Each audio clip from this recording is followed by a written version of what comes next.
长汉家族信贷基金百年传承。卑诗最高楼麦车烫66层卓越之作即将登场，扫码注册。观众朋友们，大家好，今天是温哥华时间4月11日，欢迎收看本期的港闻播报，我是 Jennifer。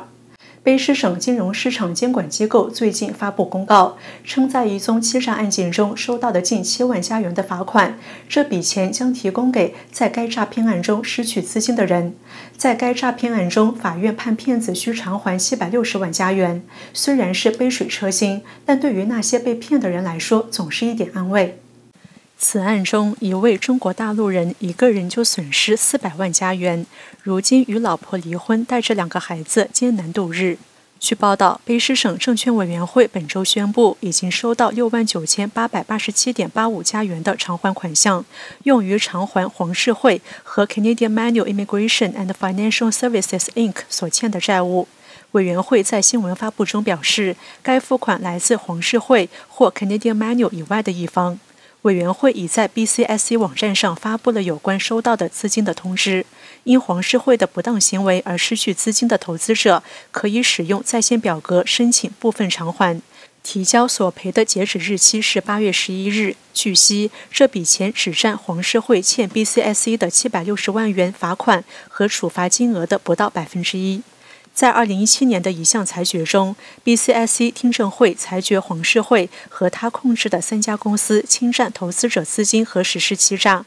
BCSC 本周在发布中说，黄世惠和他的公司为2家初创公司筹集了约1330万元，但并没有像告诉投资者的那样，将所有投资者的资金用于初创成本。黄世惠被勒令支付约310万元还给投资者，以及450万元的 BCSC 行政罚款。去年，黄世惠成为卑诗省第一位因证券欺诈未缴纳罚款而面临失去驾驶执照的人。BCSC 的执行董事在2021年通知 ICBC， 不应向黄世惠发放或更新驾驶执照。委员会听证会在2022年6月支持执行董事的决定。ICBC 指出，自该省修改证券法以允许 BCSC 阻止执照更新以来，这是他们首次被要求审查此类决定。温哥华居民黄世惠涉嫌透过2间卑诗注册的公司吸引到1330万元投资，原拟这些投资在高桂林港新建回收中心的计划。这些资金都来自中国投资者，但黄世惠把大部分钱都用于个人消费，单是名贵汽车就有6部，其中一辆豪车是007芯片的同款，价值超过30万加元。据 Postmedia 报道，黄世惠被指利用一些中国投资者不谙英语的弱点，将从他们筹集得来原本应投资在回收中心计划的1330万元，余半用于个人用途，例如支付信用卡和租赁名车等。证监会指控这种行为是行骗。在2009年7月到2012年11月期间，黄世惠就这样利用一场移民骗局，让63位投资人掉进了陷阱，一共筹到了1330万元。他当时拍着胸脯告诉大家，只要投资这个项目超过100万，大家就可以顺利办理投资移民。据温哥华太阳报报道，来自中国大陆的蒋以诚是黄世惠涉嫌诈骗案的受害人之一。黄世惠曾对他表示，他们夫妻俩同 BC 省省府高级官员有联系，在其项目中投资超过100万元，就能可获得加拿大永久居民身份。蒋听信了他，于是就投资了400万元。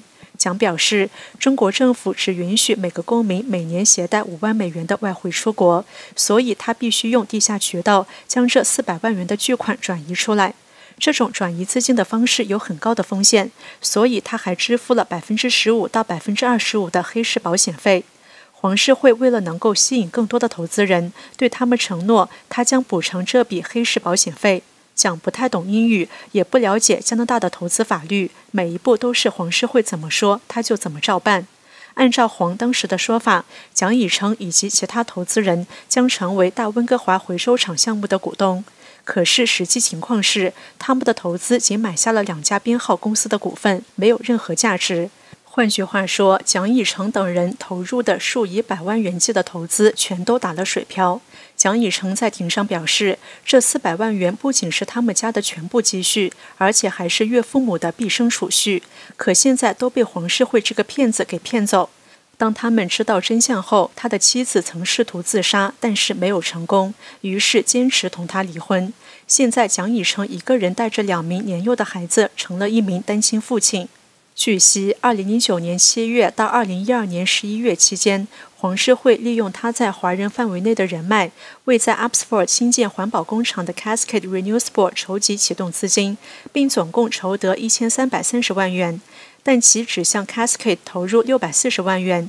其余约690万元开支均被其私自转入他的个人账户，用于提取现金、支付信用卡、租用豪车、向慈善机构捐款，以及为个人的移民和保险生意垫付开支。据温哥华太阳报报道，黄世惠和他的妻子 Loretta Lai 的麻烦还远远不止这些。一对住在温哥华的中国移民夫妇陈卫和张君平日前已经向最高法院提起诉讼，指控黄世惠及妻子 Loretta 和他们名下的公司进行诈骗。陈氏夫妇称，他们在2011年通过黄世惠的妻子购买了汽车、房屋以及人寿保险。黄世惠夫妇然后建议陈氏夫妇购买价值100万加元的 Cascade 公司优先股，结果这100万加元被黄世惠和他的妻子挥霍于私人开支了。加拿大交通部因多种安全问题发布多款汽车召回令，包括宝马、福特、现代、大众等品牌的不同型号汽车。宝马正在召回少量2021年款 X3 SUV， 原因是前排座椅和限制系统存在问题，座椅的前部框架可能未被正确焊接，由此可能导致座椅在碰撞发生时失效，有可能会发生移动，增加受伤风险。宝马将通过邮件通知车主，并指示他们将车辆送往经销商更换前排座椅和后背部的支撑架。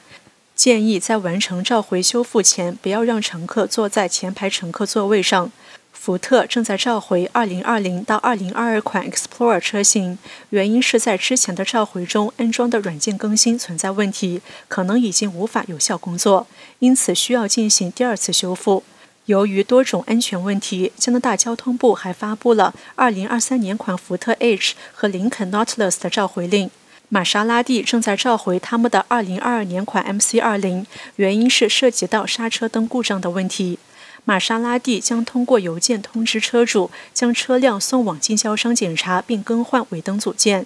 由于长源检测系统故障，大众汽车正在召回2018年和2019年款 Atlas。这种故障可能导致即使有乘客坐在副驾驶座位上，安全气囊系统也会关闭乘客侧前排安全气囊，增加碰撞时的伤害风险。此次召回的纠正措施仍在制定中，一旦完成，业主将收到邮件通知。在此之前，请勿使用前排乘客座椅。由于安全故障，现代汽车正在召回他们的2023 Genesis G90， 在一些车辆上，安全带的预警装置可能存在问题。据加拿大交通部称，这些预警装置在碰撞时可能无法正常工作，增加了受伤的风险。所有车主将会收到信件通知，并被指示将车辆带到经销商处，以便在安全带预警器上安装保护帽。今年早些时候 ，Bed Bath & Beyond 宣布关闭其在加拿大的所有门店。虽然这个消息令人难过，但也带来一线希望。对购物者来说，大幅清仓折扣机会难得。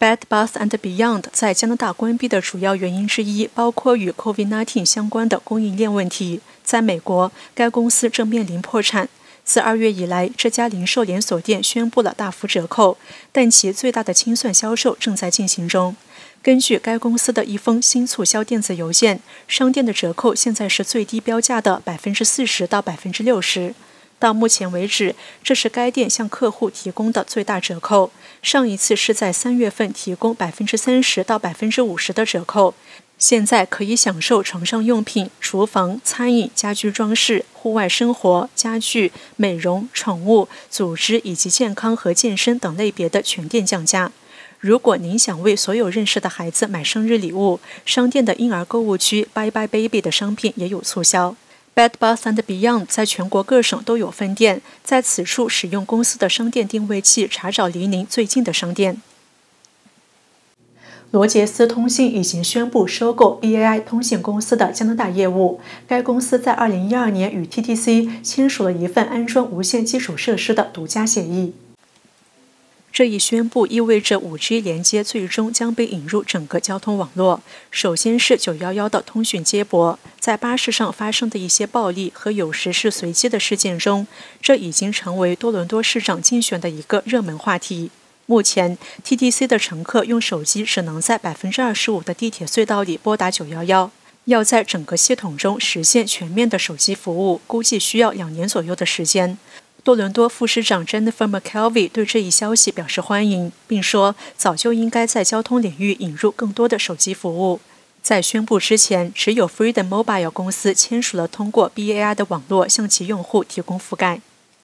以上就是本期港闻播报的所有内容，感谢您的收看。如果您喜欢我们的节目，请点击屏幕右下方订阅我们频道，同时也欢迎您点赞、转发、分享我们的视频。我们下期见。